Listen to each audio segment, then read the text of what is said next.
Hello everyone, welcome back to my YouTube channel. ഇന്നത്തെ വീഡിയോയിൽ നമ്മൾ ഡിസ്കസ് ചെയ്യാൻ പോകുന്നത് നമുക്ക് എങ്ങനെ ഇംഗ്ലീഷിൽ ഫ്ലുവന്റ് ആവാം എന്നുള്ള 3 ടിപ്സ് ആണ് ഇന്നത്തെ വീഡിയോയിൽ ഞാൻ നിങ്ങൾക്ക് പറഞ്ഞു തരാൻ പോകുന്നത്. അപ്പോൾ നമുക്ക് എല്ലാവർക്കും ഇംഗ്ലീഷിൽ സംസാരിക്കാൻ ഭയങ്കര ആഗ്രഹമാണ്. അപ്പം കോമന്റ് സെക്ഷനിൽ വരുന്ന ചില കമന്റ്സ് കാണുമ്പോൾ എനിക്ക് മനസ്സിലായിട്ടുണ്ട് ഇംഗ്ലീഷ് സംസാരിക്കാൻ അത്രയും ആഗ്രഹമുള്ള കുറേ പേരുണ്ടെന്ന് എനിക്ക് മനസ്സിലായിട്ടുണ്ട്. ഇംഗ്ലീഷ് സംസാരിക്കുന്നത് ഒരു ഡ്രീം ആയിട്ട് കാണുന്നവരും കുറേ ഉണ്ട്. അപ്പൊ അവർക്ക് വേണ്ടിയിട്ടാണ് ഞാൻ ഈ വീഡിയോ ചെയ്യുന്നത്. അപ്പൊ നമ്മൾ ഇംഗ്ലീഷ് സംസാരിക്കണം, ഇംഗ്ലീഷ് നന്നായി സംസാരിക്കണം എന്ന് ആഗ്രഹിക്കുന്ന ഒരാളാണെങ്കിൽ നമുക്ക് വേണ്ട ഒരു ഹാബിറ്റാണ് റീഡിങ് ഹാബിറ്റ് എന്ന് പറയുന്നത്. അപ്പൊ ഇവിടെ റീഡിങ് ഹാബിറ്റ് എന്ന് പറയുമ്പോൾ ഒരു ദിവസം കൊണ്ട് ഒരു ബുക്ക് ഫുള്ള് തീർക്കണം എന്നല്ല ഞാൻ ഇവിടെ ഉദ്ദേശിക്കുന്നത്. നമ്മൾ ഒരു ദിവസം കാണുന്ന ഇംഗ്ലീഷ് വേർഡ്സ് ഒക്കെ നമ്മൾ വായിക്കാൻ മാക്സിമം ട്രൈ ചെയ്യണം. അത് ചിലപ്പോൾ നമ്മൾ പുറത്ത് പോകുമ്പോൾ ഒരു ഷോപ്പിന്റെ ബോർഡായിരിക്കും നമ്മൾ ഇംഗ്ലീഷിൽ കണ്ടിട്ടുണ്ടാവുക, അതും നമ്മൾ വായിക്കണം. അപ്പോൾ ഒരു ദിവസം നമ്മുടെ കണ്ണിൽ പെടുന്ന ഏതൊരു small piece of English information ആയാലും നമ്മൾ എന്താ ചെയ്യേണ്ടത്, നമ്മളത് വായിക്കണം. അപ്പൊ ഇനീഷ്യൽ സ്റ്റേജിൽ നമുക്ക് ചിലപ്പോൾ അതിന്റെ അർത്ഥമൊന്നും മനസ്സിലായി എന്ന് വരില്ല, പക്ഷെ എന്നാലും വായിക്കണം. അങ്ങനെ പറയുന്നത് എന്തുകൊണ്ടാണ്, നമ്മൾ വേർഡ്സ് ഒക്കെ ആയിട്ട് ഒന്ന് ഫെമിലിയർ ആവാനാണ്. അതായത് നമുക്ക് വേർഡ്സ് ഒക്കെ ആയിട്ട് ഒരു കേട്ടുപരിചയം ഉണ്ടാവണം. അപ്പൊ അതിന് വേണ്ടിയിട്ടാണ് അങ്ങനെ വായിക്കണം എന്ന് പറയുന്നത്. അപ്പൊ ഇന്നത്തെ വീഡിയോയിൽ ഞാൻ നിങ്ങൾക്ക് ഒരു ന്യൂസ് പേപ്പർ ആർട്ടിക്കിളിലൂടെ നമ്മൾ എങ്ങനെ ഒരു സ്മോൾ പീസ് ഓഫ് ഇൻഫർമേഷൻ നമ്മൾ കണ്ടാലും നമ്മൾ എങ്ങനെ അത് വായിക്കണം, അതായത് നമുക്ക് എങ്ങനെ വായിച്ച് മനസ്സിലാക്കാം എന്നാണ് ഇന്നത്തെ വീഡിയോയിൽ ഞാൻ നിങ്ങൾക്ക് പറഞ്ഞു തരാൻ പോകുന്നത്. അപ്പൊ നിങ്ങൾക്ക് എപ്പോഴും ഒരു ന്യൂസ് പേപ്പർ ആർട്ടിക്കിൾ അവൈലബിൾ ആയിന്ന് വരില്ല. അപ്പൊ ഞാൻ പറഞ്ഞ പോലെ നിങ്ങൾക്ക് ഇഷ്ടമുള്ളത് നിങ്ങൾക്ക് വായിക്കാം. ഇപ്പൊ വീട്ടമ്മമാരാന്ന് വെച്ച് കഴിഞ്ഞാൽ കുക്കിംഗ് വളരെ ഇഷ്ടമായിരിക്കും. അപ്പൊ നിങ്ങൾ ഡിഷസ് ഒക്കെ ആ ഡിഷസിന്റെ ഒക്കെ റെസിപ്പീസ് ഒക്കെ ഇംഗ്ലീഷിൽ അടിച്ചു നോക്കാം. അതിൽ നമ്മൾ ഒരുപാട് വേർഡ്സുകൾ പഠിക്കുന്നതായിരിക്കും. അതുപോലെ ഫിലിംസ് ഒക്കെ ഇഷ്ടമാണെന്ന് വെച്ച് കഴിഞ്ഞാൽ പുതിയതായിട്ടുള്ള ഫിലിംസിന്റെ റിവ്യൂസ് ഒക്കെ ഇംഗ്ലീഷിൽ നോക്കാം. അങ്ങനെ നിങ്ങൾക്ക് ഇഷ്ടമുള്ള രീതിയിൽ നിങ്ങൾ പഠിക്കാൻ മാക്സിമം ട്രൈ ചെയ്യുക. മാക്സിമം ഇംഗ്ലീഷ് വേർഡ്സ് നമ്മൾ ഓരോ ദിവസം പുതിയ പുതിയ വാക്കുകൾ പഠിക്കാൻ നോക്കാം. ഒരു വേർഡിന്റെ അർത്ഥം നമുക്ക് മനസ്സിലായില്ലെങ്കിൽ അത് പിന്നെ നോക്കാമെന്ന് വിചാരിക്കാതെ തന്നെ അപ്പൊ തന്നെ അത് സെർച്ച് ചെയ്ത് എന്താണ് അതിന്റെ അർത്ഥം എന്ന് കണ്ടുപിടിക്കാൻ മാക്സിമം ട്രൈ ചെയ്യാം. അപ്പൊ ദേ ഇവിടെ ഒരു ന്യൂസ് പേപ്പർ ആർട്ടിക്കിൾ കണ്ടു. അപ്പൊ അതിൽ മാർക്ക് ചെയ്ത് വരെയാണ് ഞാനൊന്ന് എങ്ങനെയാണ് നമ്മൾ വായിക്കേണ്ടത് എന്നൊരു സ്മോൾ ഐഡിയ ഇന്ന് ഞാൻ തരാൻ പോകുന്നത്. അപ്പൊ നിങ്ങൾക്ക് ചിലപ്പോൾ അത് കാണുന്നുണ്ടാവില്ല, അതുകൊണ്ട് തന്നെ ഞാനത് ടൈപ്പ് ചെയ്ത് കാണിച്ചു തരുന്നതായിരിക്കും. ഓക്കെ, അപ്പൊ നിങ്ങൾക്ക് അവിടെ ന്യൂസ് പേപ്പർ ആർട്ടിക്കിൾ കാണുന്നുണ്ട്. അപ്പൊ നമുക്കൊന്ന് വായിച്ചു നോക്കാം. Chandrayaan 3 in moon orbit landing on August 23rd. India's third unmanned moon mission, Chandrayaan 3 achieved a remarkable feat on Saturday by successfully entering the lunar orbit 22 days after its launch. The mission, costing 600 crore rupees, aims to reach the lunar south pole, a destination untouched by any other nation before. അപ്പൊ ഇവിടെ നമ്മൾ വായിച്ചു കഴിഞ്ഞു. ഇനി നമ്മൾ എന്താ ചെയ്യേണ്ടത്? അപ്പൊ നമുക്കിപ്പോ വായിച്ചപ്പോൾ ചിലപ്പോൾ അതിന്റെ എല്ലാത്തിന്റെ അർത്ഥം മനസ്സിലായിട്ടുണ്ടാവില്ല, കാരണം ഒരുപാട് വേർഡ്സുകൾ നമ്മൾ പറഞ്ഞു, സെന്റൻസുകൾ പറഞ്ഞു. അപ്പൊ എല്ലാത്തിന്റെ അർത്ഥം നമുക്ക് മനസ്സിലായിട്ടുണ്ടാവില്ല ചിലപ്പോ. അപ്പൊ നമ്മൾ എന്താ ചെയ്യേണ്ടത്, നമുക്കിപ്പോ ഒരു സ്മോൾ ഐഡിയ കിട്ടിയിട്ടുണ്ട്. ഇതിനെ കുറിച്ചാണ് നമ്മൾ പറഞ്ഞതെന്നെങ്കിലും നമുക്കറിയാം. അതായത് നമ്മൾ ചന്ദ്രയാൻ 3നെ കുറിച്ചിട്ടാണ് പറഞ്ഞത്. അപ്പൊ എന്താ ഇനി ചെയ്യേണ്ടത്? നമ്മൾ ചെയ്യേണ്ടത് സ്കാനിങ് ആണ്. അത് വളരെ ഇമ്പോർട്ടൻ്റ് ആയിട്ടുള്ള ഒരു സ്റ്റെപ്പാണ്. അതായത് നമുക്ക് അറിയാത്ത വേർഡ്സ് ഏതൊക്കെയാണ് എന്ന് കണ്ടുപിടിക്കാം. അപ്പൊ അത് ഈസി ആയിട്ടുള്ളതല്ല, നമുക്കൊന്ന് വായിച്ചു നോക്കിയാൽ തന്നെ അറിയാം ഏത് വേർഡ്സ് ഒക്കെയാണ് കുറച്ച് ഡിഫിക്കൽട്ട് ആയിട്ട്. ചിലപ്പോൾ നമ്മൾ കേട്ട് പരിചയം ഉണ്ടാവും, പക്ഷെ കറക്റ്റ് ആയിട്ടുള്ള വേർഡിന്റെ മീനിങ് നമുക്ക് അറിയുന്നുണ്ടായിരിക്കില്ല. അപ്പൊ അങ്ങനത്തെ വേർഡ്സ് ഏതൊക്കെയാണ് എന്ന് കണ്ടുപിടിക്കാം. അപ്പൊ ഞാനിവിടെ അങ്ങനെ വേർഡ്സ് നമുക്ക് അറിയാൻ ചാൻസ് ഇല്ലാത്ത വേർഡ്സ്, കുറെ വേർഡ്സ് നമുക്ക് അറിയുന്നതായിരിക്കും, പക്ഷെ കറക്റ്റ് ആയിട്ടുള്ള ഒരു മീനിങ് ചോദിച്ചാൽ ചിലപ്പോൾ അറിഞ്ഞൊന്നും വരില്ല. ചിലർക്കെങ്കിലും അറിയാൻ ചാൻസ് ഇല്ലാത്ത കുറച്ച് വേർഡ്സിൽ ഞാനിവിടെ മാർക്ക് ചെയ്തിട്ടുണ്ട്. അപ്പൊ നമ്മൾ സ്കാൻ ചെയ്ത് കണ്ടുപിടിച്ച ഫസ്റ്റ് വേർഡ് ഏതാണ്? ഓർബിറ്റ്. ഓർബിറ്റ് എന്ന് പറഞ്ഞാൽ ഭ്രമണപഥത്തിനെയാണ് ഇവിടെ ഉദ്ദേശിക്കുന്നത്. Second word landing. ലാൻഡിങ് എന്ന് പറഞ്ഞാൽ എന്താണ്? നമ്മൾ താഴെ ഇറങ്ങലിനെയാണ് ലാൻഡിങ് എന്ന് പറയാം. അതായത് താഴെ ഇറങ്ങുന്നതിനെയാണ് നമ്മൾ ലാൻഡിങ് എന്ന് പറയാം. ലാൻഡ് എന്ന് പറഞ്ഞാൽ ഇറങ്ങുക എന്നാണ് അർത്ഥം വരുന്നത്. അൺമാൻഡ് എന്ന് പറഞ്ഞാൽ ആളില്ലാത്തതിനെയാണ് നമ്മൾ അൺമാൻഡ് എന്ന് പറയാം. അതായത് അൺമാൻഡ് മൂൺ മിഷൻ എന്ന് പറയാം. ഇനി മിഷൻ എന്ന് പറഞ്ഞാൽ ഇവിടെ ഉദ്ദേശിക്കുന്നത് ആ ദൗത്യത്തിനെയാണ്. അൺമാൻഡ് മൂൺ മിഷൻ ഏതാണത്? ചന്ദ്രയാൻ 3. അച്ചീവ്ഡ് എന്ന് പറഞ്ഞാലോ? അച്ചീവ്ഡ് എന്ന് പറഞ്ഞാൽ നേടിയെടുത്തു എന്നാണ് അർത്ഥം വരുന്നത്.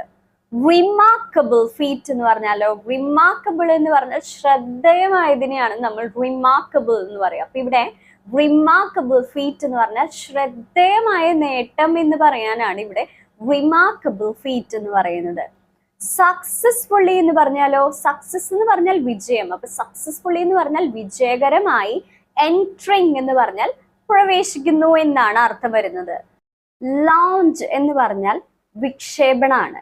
കോസ്റ്റിംഗ് എന്ന് പറഞ്ഞാൽ ഇവിടെ ഉദ്ദേശിക്കുന്നത് അതിന്റെ ചിലവിനെ പറയാനാണ്, ചിലവിനെയാണ് ഇവിടെ ഉദ്ദേശിക്കുന്നത്.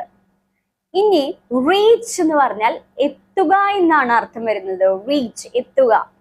ലൂണ സൗത്ത് പോൾ എന്ന് പറഞ്ഞാൽ ചന്ദ്രന്റെ ദക്ഷിണ ധ്രുവത്തിനെയാണ് ലൂണ സൗത്ത് പോൾ എന്ന് ഉദ്ദേശിക്കുന്നത്. ഡെസ്റ്റിനേഷൻ എന്ന് പറഞ്ഞാലോ, ലക്ഷ്യസ്ഥാനത്തിനെയാണ് നമ്മൾ ഡെസ്റ്റിനേഷൻ എന്ന് പറയാം.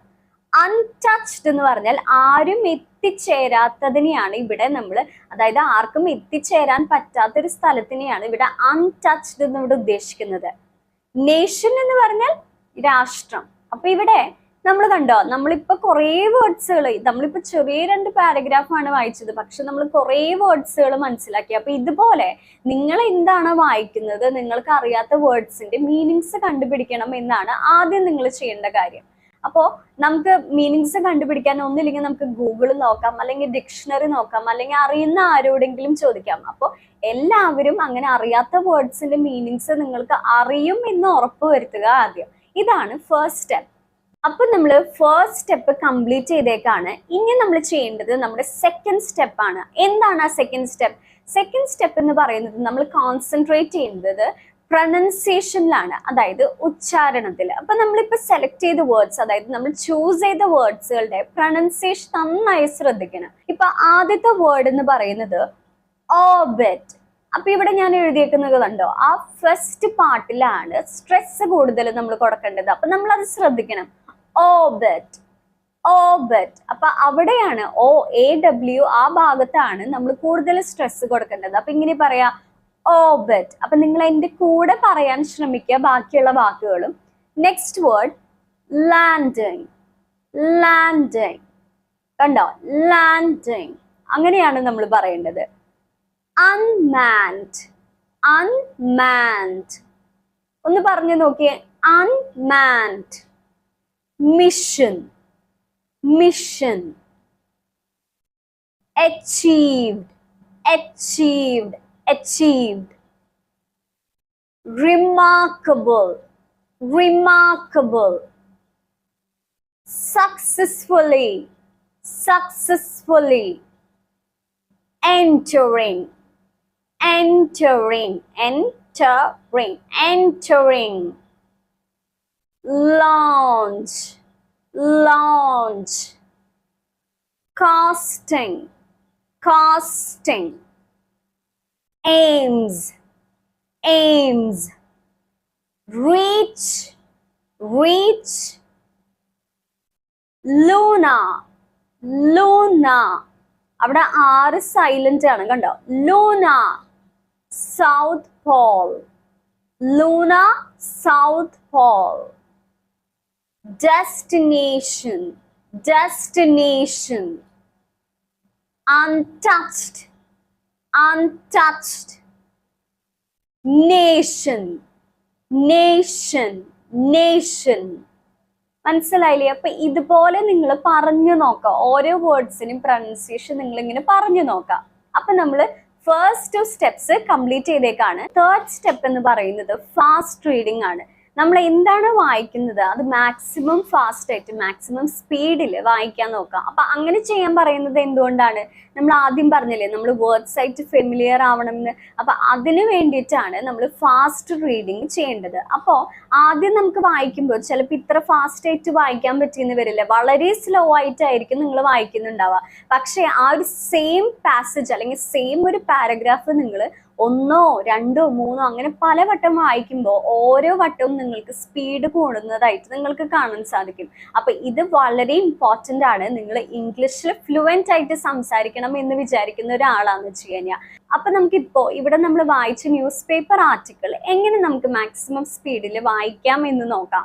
അപ്പൊ ഞാനിവിടെ എനിക്ക് പറ്റാവുന്ന രീതിയിൽ എനിക്ക് പറ്റുന്ന മാക്സിമം സ്പീഡിലാണ് വായിക്കാൻ ട്രൈ ചെയ്യുന്നത്. അപ്പൊ നിങ്ങൾ ഈ വീഡിയോ കഴിഞ്ഞ് എന്താ ചെയ്യേണ്ടത്, ഈ വീഡിയോന്റെ ഈ ഭാഗം എടുത്ത് നിങ്ങളൊന്ന് മാക്സിമം സ്പീഡിൽ ഒന്ന് വീഡിയോ നിർത്തി പോസ് ചെയ്തൊന്ന് വായിച്ചു നോക്കാം. 1, 2, 5 വട്ടം വായിച്ചു നോക്കുമ്പോൾ നിങ്ങൾക്ക് അതിന്റെ ഒരു ഡിഫറൻസ് മനസ്സിലാവും. അപ്പൊ നമുക്ക് വായിച്ചാലോ. അപ്പൊ ഞാനിവിടെ ഹെഡിങ് വായിക്കുന്നില്ല, ബാക്കിയുള്ള ഭാഗങ്ങളാണ് വായിക്കുന്നത്. അപ്പൊ നമുക്ക് വായിക്കാം. ഇന്ത്യാസ് തൊട്ടാണ് വായിക്കുന്നത്. India's third unmanned moon mission, Chandrayaan-3, achieved a remarkable feat on Saturday by successfully entering the lunar orbit 22 days after its launch. The mission, costing 600 crore rupees, aims to reach the lunar south pole, a destination untouched by any other nation before. അപ്പൊ ഇതുപോലെ എല്ലാവർക്കും വായിക്കാൻ പറ്റുമെന്ന് എനിക്ക് തോന്നുന്നില്ല. എന്നേലും fast ആയിട്ട് വായിക്കുന്നവരുണ്ടാകും. അപ്പൊ നിങ്ങൾ എന്താ ചെയ്യേണ്ടത്, നിങ്ങൾ നന്നായി പ്രാക്ടീസ് ചെയ്യുക. അപ്പൊ ഇതുപോലെ തന്നെ ഒരു ദിവസം നിങ്ങൾക്ക് ഇംഗ്ലീഷ് സംസാരിക്കാൻ പറ്റും. അപ്പൊ ഇന്നത്തെ വീഡിയോയിൽ ഞാൻ നിങ്ങൾക്ക് ജസ്റ്റ് ഒരു ഐഡിയ തന്നതാണ്, നമ്മൾ എങ്ങനെയാണ് വായിക്കേണ്ടത്, എങ്ങനെയാണ് നമ്മൾ വായിച്ച് മനസ്സിലാക്കേണ്ടത്, എങ്ങനെ നമുക്ക് ഫ്ലുവന്റ് ആവാം എന്നുള്ള കുറച്ച് സ്റ്റെപ്സ് ആണ് ഞാൻ നിങ്ങൾക്ക് പറഞ്ഞു തന്നത്. അപ്പൊ ഈ 3 സ്റ്റെപ്സ് ചെയ്യുമ്പോൾ തന്നെ നമുക്ക് കറക്റ്റ് മീനിങ് മനസ്സിലാവും. അപ്പൊ നമ്മൾ ഇന്ന് വായിച്ച ആർട്ടിക്കിളുടെ മീനിങ് ഞാൻ വേഗം ഓടിച്ച് പറഞ്ഞു തരാം. Chandrayaan-3 in moon orbit landing on August 23rd. അപ്പൊ Chandrayaan-3 മൂൺ ഓർബിറ്റിൽ, അതായത് ചന്ദ്രന്റെ ഭ്രമണപഥത്തിൽ എത്തുന്നത് എന്നാണ് ഓഗസ്റ്റ് 23-നാണ്. India's third unmanned moon mission, ഇന്ത്യയുടെ 3ാമത്തെ ആളില്ലാത്ത ചന്ദ്രദൗത്യമായ ഏതാണ് Chandrayaan-3 achieved a remarkable feat, നേടിയെടുത്തു. എന്താണ് നേടിയെടുത്തത്? ഒരു ശ്രദ്ധേയമായ നേട്ടം നേടിയെടുത്തു. എന്നാണ്? ഓൺ സാറ്റർഡേ, ശനിയാഴ്ച. എങ്ങനെയാണ്? By successfully entering the lunar orbit, അതായത് ചന്ദ്രന്റെ ഉപരിതലത്തിൽ വിജയകരമായി പ്രവേശിച്ചുകൊണ്ടാണ് ശ്രദ്ധേയമായ നേട്ടം നേടിയെടുത്തത്. എന്നാണ്? 22 days after its launch, അതായത് വിക്ഷേപണത്തിന്റെ 22 ദിവസത്തിന് ശേഷം ചന്ദ്രന്റെ ഭ്രമണപഥത്തിൽ വിജയകരമായി എത്തി എന്നാണ് ഇവിടെ അർത്ഥമാക്കുന്നത്. അതായത് വിജയകരമായി പ്രവേശിച്ചു. The mission costing 600 crore rupees, അപ്പൊ 600 കോടി രൂപ ചെലവായ ദൗത്യം aims to reach the lunar south pole. Aims എന്ന് ഇവിടെ ഉദ്ദേശിക്കുന്നത് ലക്ഷ്യമാക്കുന്നതാണ്. എന്തിനാണ് ലക്ഷ്യമാക്കുന്നത്? ടു റീച്ച്, എത്താൻ. എവിടെ എത്താനാണ്? ദ ലൂണാർ സൗത്ത് പോൾ, അതായത് ചന്ദ്രന്റെ ദക്ഷിണ ധ്രുവത്തിൽ എത്താനാണ് ഇതിന്റെ ലക്ഷ്യം എന്നാണ് ഇവിടെ ഉദ്ദേശിക്കുന്നത്. ആ സ്ഥലത്തിനെ കുറിച്ച് എന്താണ് കൂടുതൽ പറയുന്നത്? A destination untouched by any other nation before, അതായത് മറ്റൊരു രാജ്യങ്ങൾക്കും എത്തിച്ചേരാൻ പറ്റാത്ത ലക്ഷ്യസ്ഥാനത്തിൽ എത്താനാണ് ഇതിന്റെ എയിം എന്നാണ് ഇവിടെ ഉദ്ദേശിക്കുന്നത്. അപ്പൊ ഇന്നത്തെ വീഡിയോ നിങ്ങൾക്ക് എല്ലാവർക്കും ഇഷ്ടപ്പെട്ടു എന്ന് വിചാരിക്കുന്നു. അപ്പൊ നിങ്ങൾ ഈ 3 സ്റ്റെപ്സ് എപ്പോഴും ഫോളോ ചെയ്യുമെന്ന് ഉറപ്പ് വരുത്തുക. അപ്പോൾ അടുത്തൊരു വീഡിയോ ആയിട്ട് മറ്റൊരു ദിവസം കാണാം. Thank you for watching.